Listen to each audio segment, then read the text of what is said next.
the Gospels in 90 days. Matthew 17, reading from the New Living Translation. 6 days later, Jesus took Peter and the two brothers, James and John, and led them up to a high mountain to be alone. As the men watched, Jesus' appearance was transformed so that his face shone like the sun, and his clothes became as white as light. Suddenly, Moses and Elijah appeared and began talking with Jesus.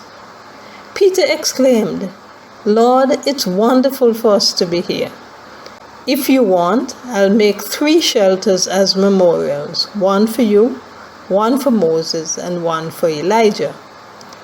But even as he spoke, a bright cloud overshadowed them, and a voice from the cloud said, "This is my dearly beloved Son, who brings me great joy. Listen to him." The disciples were terrified and fell face down on the ground. Then Jesus came over and touched them. "Get up," he said. "Don't be afraid." And when they looked up, Moses and Elijah were gone, and they saw only Jesus. As they went back down the mountain, Jesus commanded them, "Don't tell anyone what you have seen until the Son of Man has been raised from the dead." Then his disciples asked him, "Why do the teachers of religious law insist that Elijah must return before the Messiah comes?" Jesus replied, "Elijah is indeed coming first to get everything ready. But I tell you, Elijah has already come, but he wasn't recognized, and they chose to abuse him. And in the same way, they will also make the Son of Man suffer." Then the disciples realized he was talking about John the Baptist.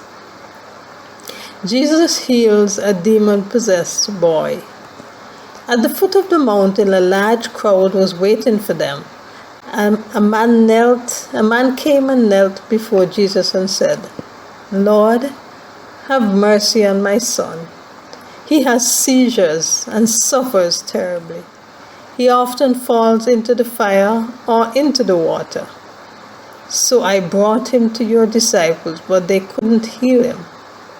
Jesus said, "You faithless and corrupt people, how long must I be with you? How long must I put up with you? Bring the boy here to me." Then Jesus rebuked the demon in the boy, and it left him. From that moment, the boy was well. Afterward, the disciples asked Jesus privately, "Why couldn't we cast out that demon?" "You don't have enough faith," Jesus told them. "I tell you the truth. If you had faith even as small as a mustard seed, you could say to this mountain, 'Move from here to there,' and it would move. Nothing would be impossible." Jesus again predicts his death. After they gathered again in Galilee, Jesus told them, "The Son of Man is going to be betrayed into the hands of his enemies. He will be killed, but on the 3rd day he will be raised from the dead." And the disciples were filled with grief. Payment of the temple tax.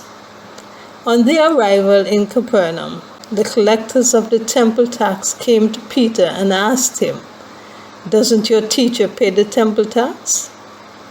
"Yes, he does," replied Peter. Then he went into the house.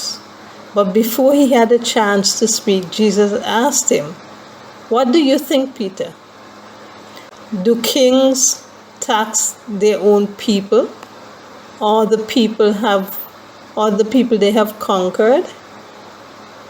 "They tax the people that they have conquered," Peter replied. "Well then," said Jesus, "the citizens are free. However, we don't want to offend them. So go down to the lake and throw in a line. Open the mouth of the first fish you catch, and you will find a large silver coin.